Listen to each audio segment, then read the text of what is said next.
Morning বন্ধুরা, কেমন আছো সবাই? আশা করি সবাই খুব ভালো আছো, আর আমিও খুব ভালো আছি। সকাল সকাল নিয়ে চলে আসলাম আবারও নতুন একটা ব্লগ। স্কিপ না করে ফুল ভিডিওটা দেখো, আশা করি তোমাদের ভালো লাগবে।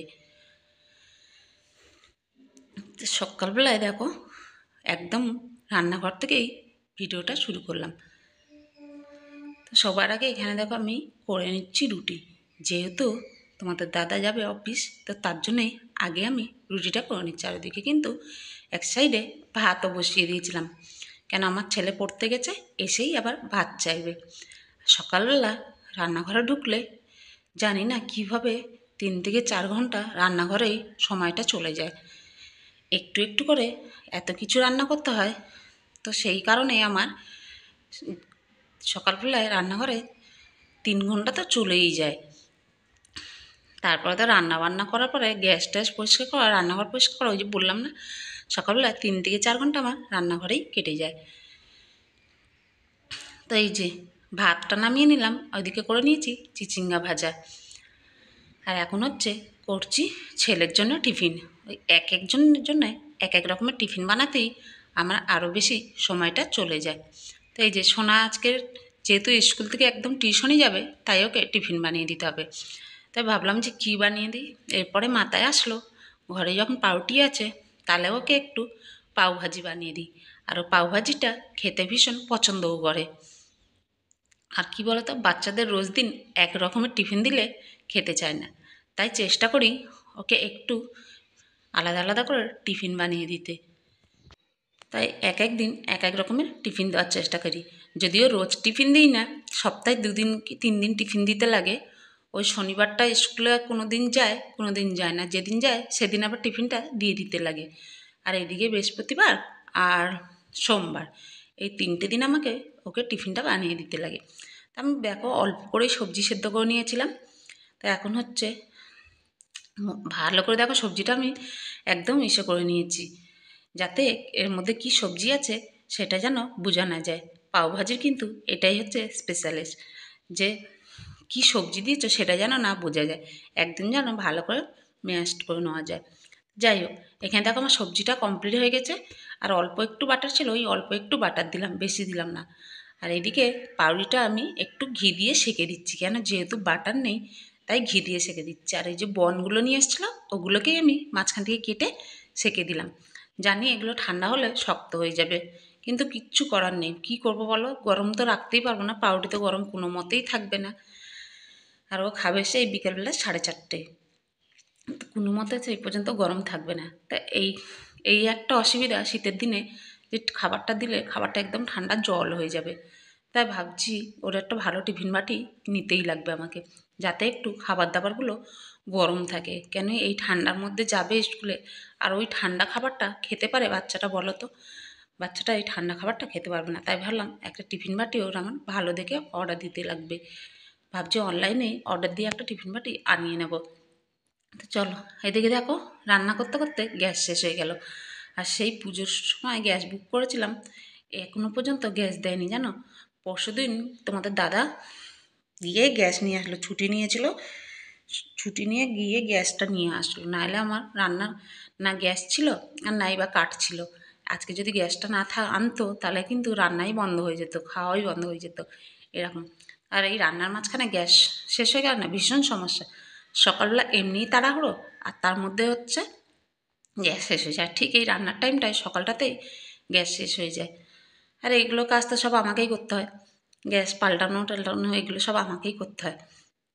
যবের থেকে আমি এসেছি এই বাড়িতে, তবে থেকে এই গ্যাস ট্যাস লাগানো এরা ভুলেই গেছে। তার আগে এগুলো আমার দেওর করতো, কিন্তু এখন আর এগুলো জিনিসে হাত দিয়েও কেউ দেখে না। তাই এগুলো এগুলো সব এখন আমার দায়ভার, হলে হবে, না হলে না হবে। যখন আমি থাকি না বাড়িতে, আমি আর যাবো কোথায়? থাকি না বলতে যে কোনো সময় বাপের বাড়িতে গেলে তখন হয়তো করে, না এলে নেই।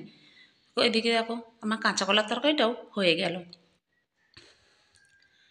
তো চলো কাঁচা কলার তরকারিটা নামিয়ে কড়াইটা ধুয়ে পরিষ্কার করে আবার বসিয়ে দিন। আর এইদিকে এখন হচ্ছে বসাবো মাছ ভাজাটা। আর একটা কথা বলি, দেখো এটা হচ্ছে নতুন কড়াই নিয়ে এসেছি, পরশুদিনই নিয়ে এসেছি। গতকাল এটার মধ্যে রান্না করিনি, কিন্তু আজকে রান্না করছি। আর নতুন কড়াইটার মধ্যে রান্না করতে বেশ ভালো লাগছে, রান্না করতেও মজা লাগছে কিন্তু নতুন কড়াইটার মধ্যে। আর আমার যে কড়াইটা ছিল, কড়াইটা আছে, যদিও কড়াইটা কী হয়েছে বলো তো, ওই কড়াইটা চলছিল কিন্তু পাতলা হয়ে গেছে। আর এই যে ধরার হ্যান্ডেল দুটো ভেঙে গেছে, প্লাস হচ্ছে ওটা মাঝখান থেকেও না ফেটে গেছে। ওই রান্না করলে মাঝখান থেকে হালকা হালকা করে তেল বেরায়, মানে চুয়ায়, সেটা পিছন দিকে পুড়ে পুড়ে যায়। তো ওই কারণেই আর কি একটা কড়াই আনালাম। কড়াইটা কিন্তু বেশ অনেক বছর গেল ওই কড়াইটা, তাও ওটা কিন্তু এখনও চলছে। এমন না কি ওটা ফেলে দেওয়ার মতন, ওটা কিন্তু ফেলে দেওয়ার মতন না, কড়াটা আমার এখনও চলছে। তো ওই জন্যে ওই কড়াইটা রেখে দিয়েছি। এরপরে কোনো সময় লোকজন আসলে অনেক সময় কিন্তু দুটো কড়াই লাগে, তো ওই জন্যে আমি ওই কড়াইটা তুলে রেখে দেবো, বাতিল করে দেবো না, ওটা তুলে রেখে দেবো। কোনো সময় লাগলে কড়াইটাকে আমি বার করব। তো যাই হোক, এইখানে দেখো আমি মাছের জন্য মশলা টশলা সব কষিয়ে নিলাম। আর এটা ছিল আজকে ফলি মাছ। ফলি মাছে না প্রচুর কাঁটা হয়, এত কাঁটা, তাই এই মাছটা কড়কড়া করে ভাজা খাওয়াটাই ভালো। কিন্তু আজকে ভাবলাম যে কী রান্না করবো, যাক মাছটা আছে যখন মাছের ঝোলই করে দিই। তো এখানে দেখো টমেটো পেঁয়াজ টিয়াজ দিয়ে একটু মাখা মাখা করে ঝোল করলাম, আর সঙ্গে দিয়ে দিলাম ওপর দিয়ে ধনিয়া পাতা। এখন শীতের দিনে সব তরকারিতেই ধনিয়া পাতা, যেই তরকারিটা দিয়ে করবে সেই তরকারিতেই ধনিয়া পাতা, ধনিয়া পাতা ছাড়া এখন যেন রান্নাই হয় না। আর এদিকে আবার কড়াই ধুয়ে পরিষ্কার করে ডালটা ছাঁকনি নিচ্ছি। আর এদিকে করেছি লাউ ডাল। কালকে একটা লাউ নিয়ে এসেছিলো, সেই লাউটা কাটতে ভাবলাম যে কচি লাউ আছে, প্রথমে ভাবলাম যে ঘন্ট করবো, তারপরে দেখি যে না, লাউটা পোকা, তা কেটে ডাল করলাম এই যে। আর দেখো কত রকমের রান্না হয়েছে, কাঁচা কলার তরকারি হয়েছে, বেগুন ভাজা হয়েছে, চিচিঙে ভাজা হয়েছে, মাছের ঝোল হয়েছে, প্লাস ডাল হয়েছে। আর এইদিকে আমি হলুদটা ঢেলে নিচ্ছি, বড় প্যাকেট হলুদ নিয়ে এসছে, এবারে 500-র একবারে একটা প্যাকেট নিয়ে চলে এসছে। আর হলুদটা শিশির মধ্যে ঢেলে রাখলে আমারও সুবিধা হয়, নাহলে ওই একটা একটা করে প্যাকেট বার করে ঢালতেও অসুবিধা হয় যখন শেষ হয়। তো ওই জন্য হলুদ জিরে এগুলো সব আমি শিশির মধ্যে ঢেলে রেখে দিই। আর সামনের মাসে কিন্তু, মানে গত মাসে কিন্তু ঢালা হয়নি জানো, শিশির মধ্যে ঢালতে মানে ঢালা হয়নি, যখনই শেষ হচ্ছে একটা করে প্যাকেট বার করে করে আমি মশলার ডিব্বার মধ্যে ঢেলেছি। তো এই মাসে ভাবলাম যে না, এগুলো ঢেলে রাখি, নাহলে বারবার করে ওই মশলার ডিব্বার থেকে বার করা আর এ করা ভীষণ সমস্যা। তো এখন বাজে হচ্ছে ওই 11:15 মতন। তোমাদেরকে বললাম না যে আমার রান্নাঘরে 3 থেকে 4 ঘন্টা কেটে যায়। দেখো সকাল থেকে সব কিছু করে আমার দেওর খেয়ে দিয়ে বেরিয়ে চলে গেল, আমি শুধু ওই 10 মিনিট মতন বসছিলাম, 10-15 মিনিট মতন। এরপরে উঠে এসে এই যে এখন গ্যাস ট্যাসগুলো পরিষ্কার করছি, এগুলো করে তারপরেই হচ্ছে করব খাওয়া দাওয়া। তো চলো আগে রান্নাঘরটা পরিষ্কার করে নিই ভালো করে।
তো গ্যাসটা আমার পরিষ্কার করা হয়ে গেল, ভালো করে সাবান দিয়ে পরিষ্কার করে ঘষে মেজে পরিষ্কার করে নিলাম দেখতে পেলে। এখন হচ্ছে এই যে গ্যাসে লোহা টোহাগুলো ভালো করে পরিষ্কার করলাম। এবার পালা হচ্ছে বেসিনটা পরিষ্কার করা। তো বেসিনটাকেও আমি কিন্তু রান্না করার সঙ্গে সঙ্গে গ্যাসের সঙ্গে সঙ্গে বেসিনটাকেও কিন্তু একদম সাবান দিয়ে ঘষে মেজে পরিষ্কার করে নিই। আমি যখনই গ্যাস পরিষ্কার করি সেদিনই কিন্তু আমি একদম পরিষ্কার করে নিই বেসিনটাকেও সাবান দিয়ে ঘষে মেজে। আর যেদিন আমার শাশুড়ি পরিষ্কার করে সেদিন কিন্তু আর বেসিনটা পরিষ্কার করা হয় না। তো বেসিনটাও কিন্তু রোজ দিন সাবান দিয়ে ঘষে মেজে পরিষ্কার করে নিলে কী হয় বলো তো, একটা চকচকে ভাব থাকে, নাহলে জলে এতটা আয়রন না, কেমন হয় যেন একটা পিছলা পিছলা ভাব হয়ে থাকে।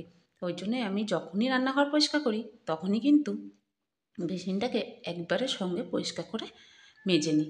আর এই যে মাঝের মধ্যে কি হয় বলো তো, এই যে নালি দিয়ে জলটা একটু কম যায়, দেখবে অতটা স্পিডে যায় না, একটু হালকা আটকে আটকে যায়। তখন আমি নালির মুখে এইভাবে হাতটা চেপে কল খুলে কিছুটা জল বেসিনের মধ্যে ভরে নিই। ভরে নেওয়ার পরে এইটা দিয়ে এইভাবে দুটো জোরে জোরে এইভাবে বাড়ি মারি, তাহলে কিন্তু যা জাম হয়ে থাকে সব ক্লিয়ার হয়ে যায়। দেখো এখন কিন্তু একবারেই সব জল বেরিয়ে গেল, একদম ক্লিয়ার হয়ে গেল। তো যাই হোক, ওইদিকে সব কাজ টাজ কমপ্লিট। এখন খাবো ভাত, তাই শাশুড়ি বউ দুজনের জন্যে ভাত বেড়ে নিলাম। আর এই যে মুসুরির ডাল করেছিলাম ধনিয়া পাতা দিয়ে, এটা যে খেতে কি ভালো লাগে মুসুরির ডাল লাউ ধনিয়া পাতা দিয়ে। আর লাউ দিয়ে ডাল করলে তার মধ্যে একটু ধনিয়া পাতা না দিলে না ঠিক জমে না।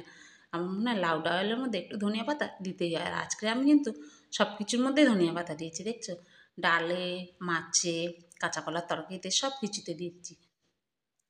তো খাওয়া দাওয়া কমপ্লিট, এখন হচ্ছে বাসন কোসন মাজার পালা। বাসন কোসনগুলো মেজে নিলে আমার কাজ এখনকার মতন কমপ্লিট, মানে কমপ্লিট না, ওপরে গিয়ে আমার আরও কিছু কাজ আছে, তো সেগুলো করবো। আর এই যে আরেকজন আজকে অফিস যায়নি, গেছিলো বন্ধুর বাবা মারা গেছে সেখানে। তো ওই যে এখন এসে স্নান টান করে, এই যে আমাদের আবার শ্মশান থেকে আসলে বাইরে স্নান টান করে ওই আগুন টাগুন ছুঁয়ে তারপরে ঘর ঢুকতে, আগুন ছোবে, তেতো চিবাবে, তারপরে হচ্ছে তোমার লোহা ছোঁয়াবে, এই সব কিছু করে তারপরে গঙ্গার জল টঙ্গার জল ছিটিয়ে শরীরে তারপরেই হচ্ছে ঘরে ঢুকবে। তো এই সব কিছুর জন্যে ও এতক্ষণ বাইরে দাঁড়িয়ে ছিল।